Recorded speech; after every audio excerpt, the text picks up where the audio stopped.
quick thank you to our sponsors for making this podcast possible. They keep this show free to listen to. I came to parenting with everything I learned in childhood: yelling, punishing, controlling, and shaming. After trying almost every method, I found connective parenting and was totally shocked when empathy, listening, doing away with rewards and consequences, and being a safe place actually worked. It moved the behaviors of my children, and it felt good, especially with my very strong-willed and highly sensitive oldest daughter. This podcast was born out of the idea of sharing the message and helping parents find more peace in a modern world. Welcome to the Peace in Parenting podcast. So glad you're here.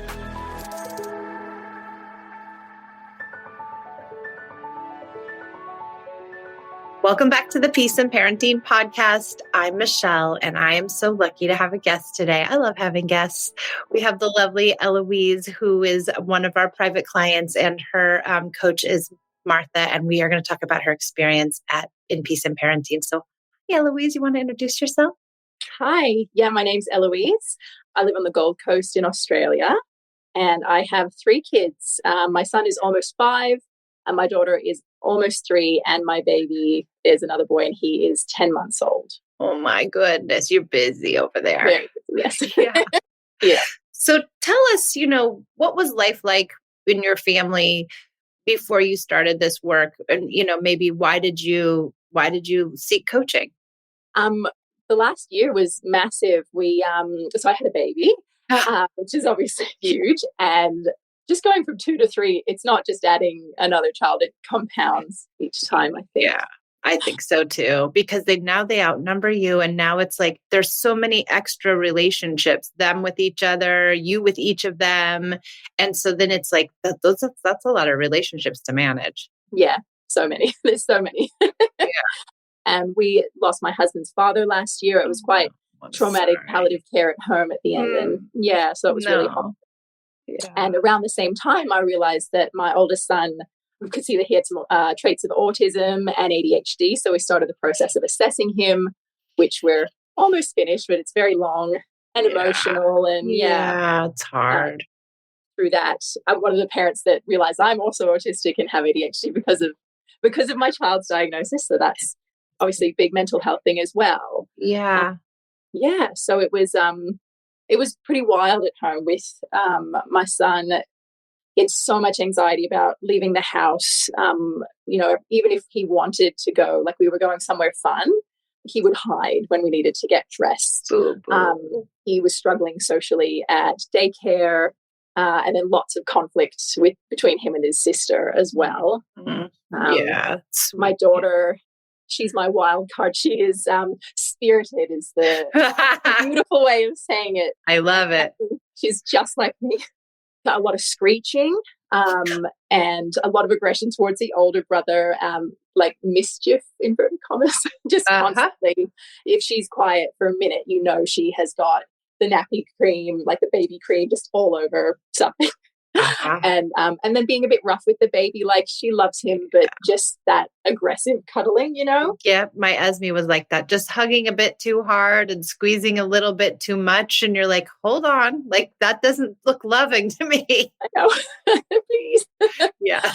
And so my own mental health wasn't great. I was just getting overstimulated and anxiety, and then yelling, and then the shame cycle, and it was just worse and worse and worse. And I heard you on Janet Lansbury's podcast. Oh, amazing. I love her. She's amazing. And so I've been listening to her since my daughter was born, so almost 3 years. Yeah. And I got big feelings, let them out, be there, allow the emotions. I totally got that. But I just, like when my daughter was totally offline, I just didn't know what to do. Like I tried to be there to block and to gently correct, but it wasn't getting any better. Yeah. And my husband, who's like, we were both traditionally parented, but he was very traditionally parented. He's like, a few smacks won't hurt her. Yeah, sure, no problem. And then what? I know, but I was smacked and smacked and smacked, and it never made me change. Yeah, and it just created that resentment, and I was so afraid that would happen with my daughter, but I didn't want her to be a menace. Like, no, of course we want to help them, but yet we don't want to punish them or hit them. But what do you do? Yeah. Yeah. And I was screaming, I was yelling more than I wanted to. And I just didn't feel good. Yeah. And yeah, that cycle. You're not alone. That was my cycle too. It was like I got pushed to my I started every day like, oh, I want to be, a kind, loving parent. And so I would try, and then I would get no. And then I would get the hitting of some child, and then the throwing things on the floor. And then I just would be like, screaming by the end of the day, going to bed tired and upset with myself and shame, and promise myself every day I wouldn't yell. And tomorrow will be better. Tomorrow will be better. But then nothing changed. Yeah, I think that's what really connected with me when I heard you speaking. So immediately I went and I got your book, the audio version, and I immediately started listening to the podcast. I'm like, this is it. This is what that extra layer of something. But I realized I needed just that bit of extra help with the coaching when I've just been changing my son's, we call them nappies in Australia. Oh, I know. I have lots of Australian people. Oh, yeah. Great. Yeah. So we just done his nappy and like it turned for 5 seconds to put it in the bin or whatever. And then my daughter had kind of grabbed him and rolled him off. He was on like a thing on the floor and he bumped his head on the tiles and was screaming. And I lost it. And I was like, I screamed and I smacked her on the bum, and not hard, but like she didn't even cry, but I knew I'd lost control. And I'm obviously still really ashamed of the fact that I was so angry with her. Wasn't your fault though. It wasn't your fault. You didn't want to. You just were scared, I think. Offline as well. Yeah, totally offline. That same thing happened to me. I don't know if you've heard it in the podcast or somewhere. I talk about it a lot, but Esme and Pia were in the pool, and Esme tried to hold her sister under the water. And I jumped in with all my clothes and I was like, you can't, get out of there. I got pulling her out by her bathing suit, like a crazy person. But that was my breaking moment. And I was like, someone's going to end up in the hospital. Yeah. Something has to change. I can't, and it's not going to be the kids. I guess it's got to be me. They're not going to fix this. No, they don't. I was waiting for them to, but nobody did it. So hard, guys. Somebody noticed. Yeah. No. Yeah.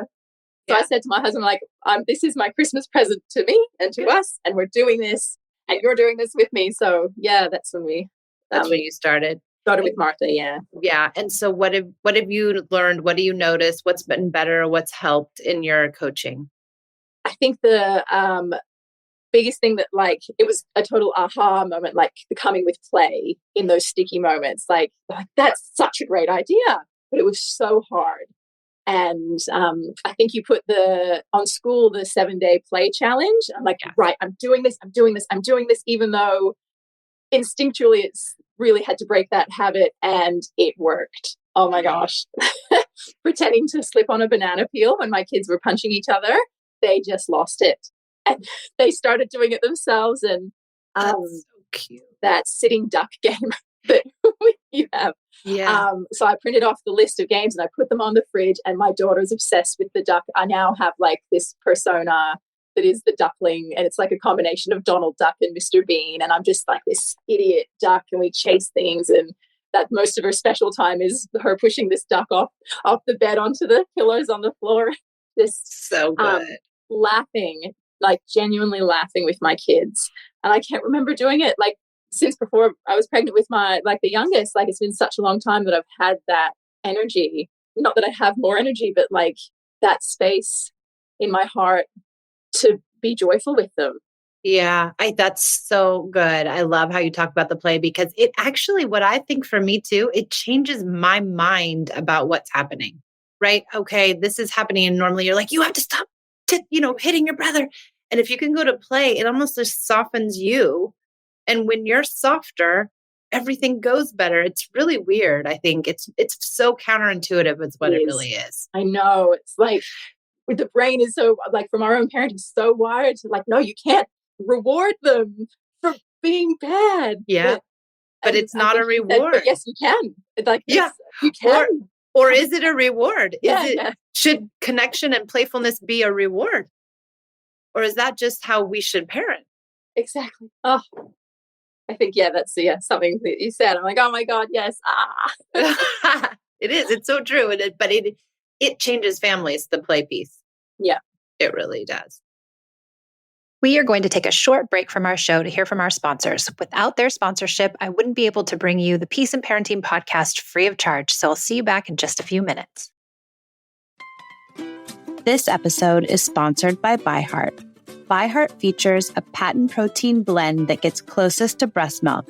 Their formula includes the most abundant protein, alpha-lac, found in breast milk, as well as lactoferrin, the number one protein found in colostrum. ByHeart is an easy-to-digest formula which includes prebiotics and an 80-20 whey to casein ratio like in early breast milk, making it great for a newborn's digestive system. ByHeart is the only U.S.-made infant formula made with certified clean ingredients, including organic, grass-fed, whole milk, not skim. What it doesn't have is soy, corn syrup, GMOs, or palm oil. Curious about ByHeart? Redeem your welcome offer at byheart.com/podcast. Use code PEACE for a limited time. Additional terms and conditions apply. You know what I don't miss at all? The vicious week before my period. I always used to feel like I was walking in quicksand and craving the most unhealthy of foods. My sleep was always off and my moods were unpredictable. Now it's easier to manage PMS with Estro Control. Happy Mammoth, the company that created Hormone Harmony, is dedicated to making women's lives easier. And that means using only science-backed ingredients that have been proven to work for women. They make no compromise when it comes to quality, and it shows. And the biggest benefit, feeling like myself again. That's what women mention over and over in their reviews, and there are over 14,000 reviews of Hormone Harmony. For a limited time, you can get 15% off the entire first order at happymammoth.com. Just use code PEACE at checkout. That's happymammoth.com and use the code PEACE for 15% off today.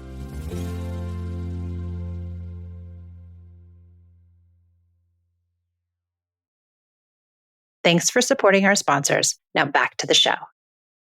And we do special time every day, and they ask for it and they love it. Like with my son, so we've been doing like occupational therapy and speech pathology and all this stuff, and like he's working on his motor skills and he's coming along steadily. But the thing that's worked for his anxiety is playing with him, and we play hide and seek to get dressed. Oh, I want to cry. And so he's hiding, but it's okay. Like, yeah, sweet boy. We still have bad days, and of course. He started a new kindy before school next year and stuff, and it's been such a big transition, but we still playing with him before we leave. He's not running away every day to avoid getting in the car.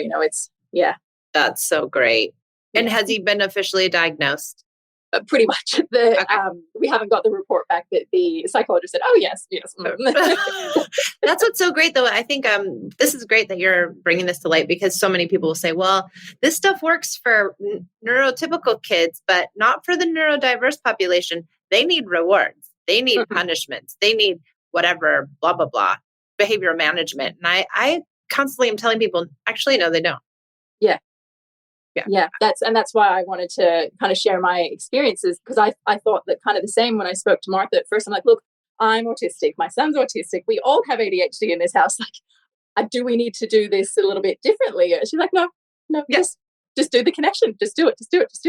And it's, like beyond anything, like, because I did get told to do the sticker charts and do rewards and like get him the visual thing to help him have the steps and stuff, the charts. Yeah.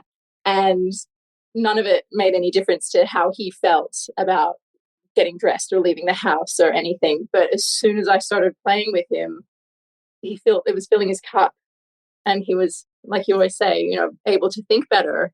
Yes. And then what about the punishments piece? Were you using like threats and bribes and that kind of thing before? Probably a little bit of there was a bribe to have a shower where we had a chocolate after shower every night. Of course. I had the bribe too. I was the television show. Yeah. Yeah. I didn't do punishments, but I was a bit lost in the well, what do I do instead? And that's where my husband's like, we have to do something to stop the violence. Has the aggression calmed down? Yeah, considerably. And even when it's still bruised and I can hear it. So we're not perfect. And I think the hardest thing is when the baby's the one getting squashed with love. Like it's still, that's the thing I'm really working on, is taking a breath to kind of settle that mama bear response where I'm like, don't hurt my baby. Yeah. Yeah. And then are you coming with play and affect? Are you coming with affection to her? Yeah, usually I like the hello, just speaking to her hand. Hello, no, she's busy. She's hitting her brother right now. No, you'll have to call back. Yes, no, we're too busy. I love it. I love it. I love it. All these kids. Or do you use the foot when they're kicking? That one's my favorite too. That is so good. And we pretend there's like cats living in her foot and stuff, but she needs the laughter. Like my son needs the meltdowns, and they're probably a bit more frequent, but I know that it's good he's getting it out. Whereas my daughter like doesn't want the meltdown and can shut it down. She just will like hide her face for a minute and go, I'm happy now. Sure you are. Yeah. She just won't let it out that way. So she just eventually it does.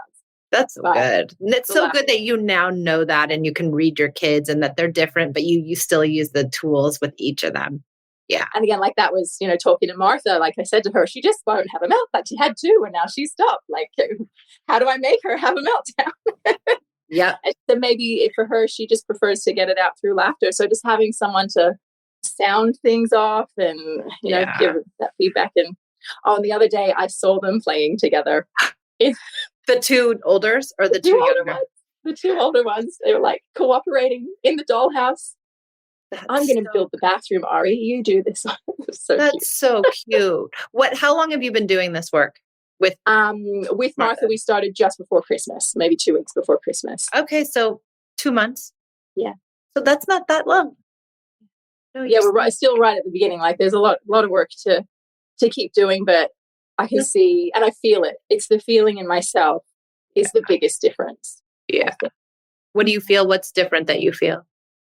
Just like it's less anger. It's knowing that they just need connection. It's not that they're bad or that I need to change them. And something else that you said really touched my heart about the goal shouldn't be to change the behavior. It should just be about your relationship with them. Yeah. So I'm not trying to control them. And like if the behaviors improve, that's great. But my relationship with them, and that's what I felt was missing. So the fact that I feel like we're connected again is incredible. Oh, I'm so happy for you. I'm so grateful for you and your team. And thank you. We really love this work. And I think, tell us about your experience with Martha. How was it? Oh, she's wonderful. And I think her second daughter is similar to mine. So spicy. Yeah. Yes. Yeah. Yes, spicy. Yeah, spicy. Very much. She is lovely. She's very empathic and kind, and she gets it deeply. She's in the trenches with us. So that's too. Yeah. And I love hearing about your experience with your girls being older as well, because it just shows that it works through the teenage years and stuff as well, because that has been a big fear since the moment I found out I was having a daughter. I've been scared of when she becomes a teenager. Yeah, so. You should be. Yeah, you should be scared. But it's lovely. I talk about Pia and I are going through it right now because she's super teenagery and she's trying to find her limits and her boundaries and her autonomy. And she hasn't traditionally had a big voice, and she has a big voice right now, and it's real big. Wow. And it's real mean. And I'm right in the wave with her, but Esme and I've come all the way through now because she's 18. And tell you what, I thought for a minute, you might think this too. Just remember, I said this when she turns, could be 12, could be 11, could be 13, could be, I don't know. But at some point in there, you're like, oh, heck no, you can't talk to me like that. We're going back to punishments. We're going back to threats, and I'm taking you down. No way. But I had to recalibrate, and I'm doing it again. But it works. It actually really works not to control your children, even in the teen years, but can be scary because the pitfalls are harder and bigger and more detrimental if things go awry. But when you have that connection piece, it really helps. Yeah. Okay. What could you tell people that are thinking about doing this work or starting in this work? Any piece of advice for someone? Just that connection is the answer. Like, I thought that it would be different for us, and I thought that maybe we needed adjustment. It's just that relationship with your child. It's so precious, and they grow up so quickly. I know. You have no idea. I never would say this before. I was like, get them out, send them to college. I don't want them anymore. This is too hard. I can't do it. And now I'm like, they're leaving me. And it's hard. Yeah. Hanging on for being a grandparent now. I guess that's what I have to look forward to. I'm going to really hang in there and be the best grandma I can be, but let's not talk about it yet. Let's I think about it all the time. I can be such a good grandma. Totally. I was like, why are you thinking about that? Like, it's going to be so good. Well, you know what's so lovely too is that our kids are going to parent their kids so much better than we did, or we started out, right? They're going to be such a leg up because they started with all this connection stuff. Yeah. Esme's a really good babysitter. People like want her to babysit, and they're like, "Oh, she does peace and parenting." I'm like, "Yeah, she's highly trained, very highly trained." Yes. Oh my gosh, Eloise, thank you so much for joining us. Thank you for trusting Martha to help you. Thank you for trusting me. Thanks for being part of our community. We so very much appreciate it. Thank you for everything you do. It's changed our lives. Thank you so much. Thank you. Thank you. This is the story of the one. As head of maintenance at a concert hall, he knows the show must always go on. That's why he works behind the scenes, ensuring every light is working, the HVAC is humming, and his facility shines. With Grainger's supplies and solutions for every challenge he faces, plus 24/7 customer support, his venue never misses a beat. Call quickgrainger.com or just stop by. Grainger, for the ones who get it done.